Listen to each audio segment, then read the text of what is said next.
दोस्तों, अगर आप भी दिल से भारतीय महिला क्रिकेट टीम को सपोर्ट करते हैं तो इस वीडियो को एक जबरदस्त सा लाइक ठोक दीजिए। टारगेट है सिर्फ 400 लाइक और हमें पूरा भरोसा है कि आप लोग यह टारगेट जरूर पूरा करवाएंगे। दोस्तों, भारत और श्रीलंका के बीच खेली जा रही 5 मैचों की रोमांचक महिला T20 सीरीज अब अपने आखिरी और सबसे बड़े मुकाबले पर आ चुकी थी। जी हां दोस्तों, आज खेला गया इस सीरीज का 5वां और निर्णायक T20 मुकाबला, जहां आखिरी गेंद तक दोनों टीमों के बीच कांटे की टक्कर देखने को मिली और दर्शकों की धड़कनें लगातार तेज होती रहीं। टॉस जीतकर श्रीलंका महिला टीम की कप्तान ने पहले गेंदबाजी करने का फैसला लिया और भारतीय टीम को पहले बल्लेबाजी के लिए बुलाया। इसके बाद मैदान पर उतरी भारतीय महिला टीम की सलामी जोड़ी, एक बार फिर शेफाली वर्मा और कमलिनी। दोस्तों, शुरुआत बेहद आक्रामक रही। पहली ही ओवर में शेफाली वर्मा ने शानदार चौका झड़कर अपने इरादे साफ कर दिए, लेकिन अगली ही ओवर में टीम इंडिया को बड़ा झटका लग गया जब मधुशनी की बेहतरीन गेंद पर शेफाली वर्मा कैच आउट हो गईं और सिर्फ 5 रन बनाकर पवेलियन लौट गईं। इसके बाद कमलिनी ने मोर्चा संभाला और अगले ओवर में एक खूबसूरत चौका जड़ दिया। नंबर 3 पर बल्लेबाजी करने उतरी हरमनिन देओल ने भी आते ही शानदार चौके के साथ अपनी पारी की शुरुआत की। चौथे ओवर में दोस्तों 4 कमलिनी और हरमनिन दोनों के बल्ले से बाउंड्रियों की बरसात देखने को मिली, जिससे भारतीय पारी को थोड़ी रफ्तार मिली। लेकिन 5वें ओवर में कविशा दिल्हारी ने कमाल की गेंदबाजी करते हुए कमलिनी को LBW आउट करवा दिया और कमलिनी 12 रन बनाकर पवेलियन लौट गई। हालांकि इसी ओवर में कप्तान हरमनप्रीत कौर मैदान पर 12 रन बनाकर पवेलियन लौट आई और चौका जड़कर शानदार अंदाज में अपना खाता खुला। पावर प्ले के 6 ओवर खत्म होने तक भारतीय टीम ने 2 विकेट के नुकसान पर 40 रन बना लिए थे। 7वें ओवर में श्रीलंका को एक और बड़ी सफलता मिली जब रश्मिका ने हरमनिन देओल को क्लीन बोल्ड कर दिया।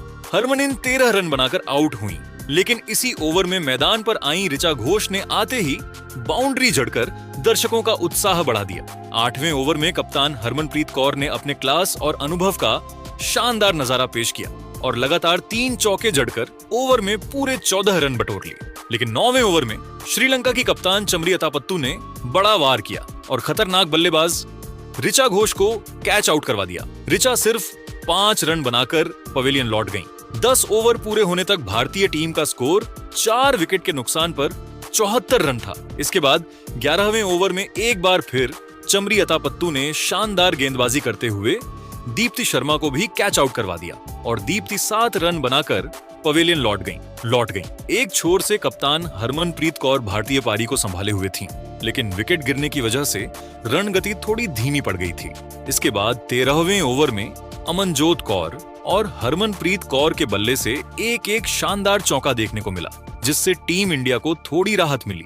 और फिर आया 15वां ओवर, जहां दोस्तों हरमनप्रीत कौर ने अपना असली रूप दिखाया। उन्होंने अपनी क्लासिकल और विस्फोटक बल्लेबाजी का जबरदस्त प्रदर्शन करते हुए बैक टू बैक 2 करारे चौके जड़े और इस ओवर में कुल 11 रन बटोर लिए।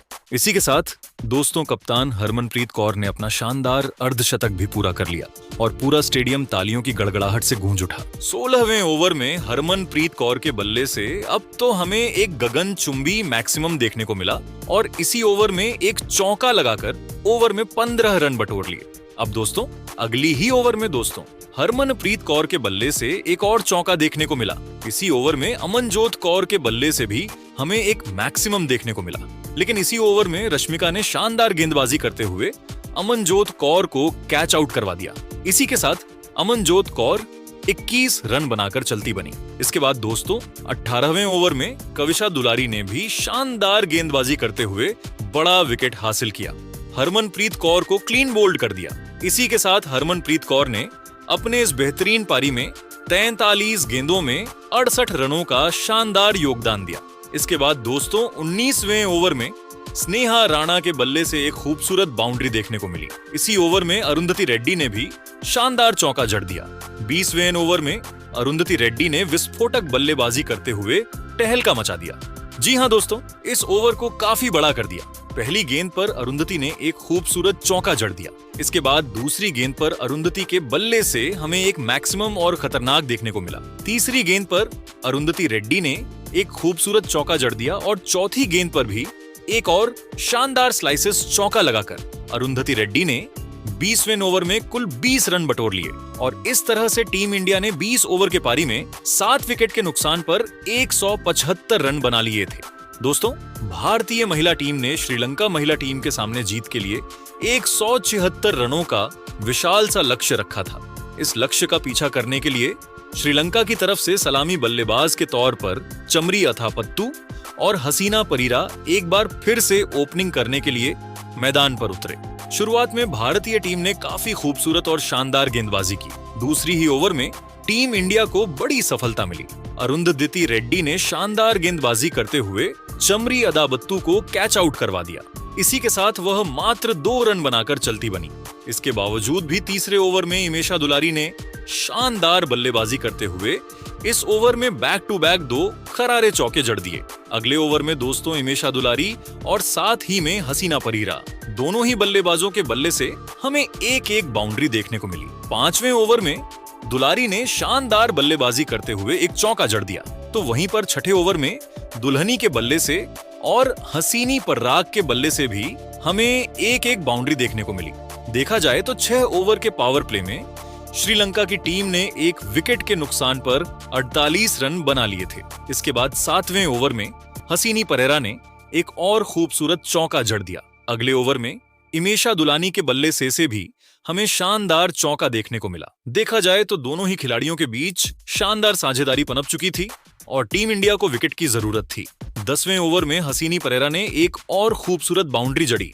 10 ओवर में श्रीलंका की टीम 1 विकेट पर 75 रन बना चुकी थी, यानी कि अब भी 10 ओवर में श्रीलंका की टीम को 100 रनों की जरूरत थी। अब दोस्तों 11वें ओवर में इमेशा दुलारी ने विस्फोटक बल्लेबाजी करते हुए टहलका मचा दिया। इस ओवर में दुलारी ने शानदार और अपनी नजाकत भरी बल्लेबाजी से बैक टू बैक 2 बाउंड्रियां लगाकर अपना अर्धशतक पूरा कर लिया। इमेशा दुलानी की यह बल्लेबाजी काबिले तारीफ थी, लेकिन अगली ही ओवर में अमनजोत कौर ने भारतीय टीम को बड़ी सफलता दिलाई। उन्होंने शानदार गेंदबाजी करते हुए इमेशा दुलानी को कैच आउट करवा दिया। इसी के साथ दुलानी 50 रनों की शानदार अर्धशतकीय पारी खेलकर चलती बनी। हालांकि इसके बावजूद भी इसी ओवर में हसीनी परेरा ने एक और शानदार चौका जड़ दिया। 13वें ओवर में श्री चंडी ने किफायती ओवर फेंका। 14वें ओवर में अब दीप्ति शर्मा ने अपना कमाल दिखाया और शानदार गेंदबाजी करते हुए नए बल्लेबाज नीलकशी का सिल्वा को भी एलबीडब्ल्यू आउट करवा दिया। इसी के साथ वह भी 3 रन बनाकर चलती बने। इसके बाद 15वें ओवर में कविशा दुलारी ने शानदार चौका जड़ दिया, लेकिन इसी ओवर में वैष्णवी शर्मा ने अपनी फिरकी गेंदबाजी से कविशा दुलारी को क्लीन बोल्ड कर दिया और वह भी 5 रन बनाकर चलती बनी। इसके बावजूद भी इसी ओवर के अंतिम गेंद पर हसीनी परेरा ने एक और खूबसूरत चौका जड़ दिया। जहां देखा जाए तो 15 ओवर में श्रीलंका 4 विकेट पर 112 रन बना चुका था। 16वें ओवर में हसीनी परेरा ने शानदार 1 रन लेकर अपना अर्धशतक पूरा कर लिया और इसी ओवर में हसीनी परेरा के बल्ले से हमें एक खूबसूरत चौका देखने को मिला, जहां अब श्रीलंका की टीम को आखिरी के 24 गेंदों में जीत के लिए 55 रनों की जरूरत थी। इसके बाद दोस्तों 17वीं ओवर में हसीनी परेरा ने शानदार बल्लेबाजी करते हुए एक चौका और एक गगनचुंबी जड़ दिया, टहलका मचा दिया। लेकिन इसी ओवर में श्री चरनी ने शानदार गेंदबाजी करते हुए हसीनी परेरा को क्लीन बोल्ड कर दिया। इसी के साथ हसीनी परेरा 65 रनों की शानदार पारी खेलकर पवेलियन लौट गई। इसके बाद 18वें ओवर में हर्षिता समर विकपरा के बल्ले से 22 के रूप में एक चौका देखने को मिला, लेकिन इसी ओवर में स्नेह राणा ने शानदार गेंदबाजी करते हुए श्रीलंका की कमर तोड़ दी। स्नेह राणा ने पहले तो हर्षिता समर विक्रमा को कैच आउट करवा दिया और इसी के साथ वह मात्र 1 रन बनाकर पवेलियन लौट गए। इसी ओवर में दोस्तों स्नेह राणा ने शानदार गेंदबाजी करते हुए एक और खिलाड़ी को आउट किया और इसी के साथ दोस्तों 18 ओवर में श्रीलंका की टीम 60 विकेट पर 142 रन बना चुकी थी। 19वें ओवर में रश्मिका सिवादी ने भी एक शानदार चौका जड़ दिया। आखिरी के 6 गेंदों में श्रीलंका को जीत के लिए 25 रनों की जरूरत थी, जहां दोस्तों 20वें ओवर में रश्मिका ने सिर्फ एक चौका जड़ दिया और इस तरह से भारतीय टीम ने इस मुकाबले को 15 रन के बड़े अंतर से जीत लिया। दोस्तों ऐसे में भारतीय टीम की जीत पर आपकी महत्वपूर्ण राय क्या है? अपनी कीमती राय हमें कमेंट बॉक्स में जरूर बताइए और अगर आपको यह वीडियो पसंद आया तो इस वीडियो को लाइक और शेयर करें और हमारे चैनल को सब्सक्राइब करना ना भूलें।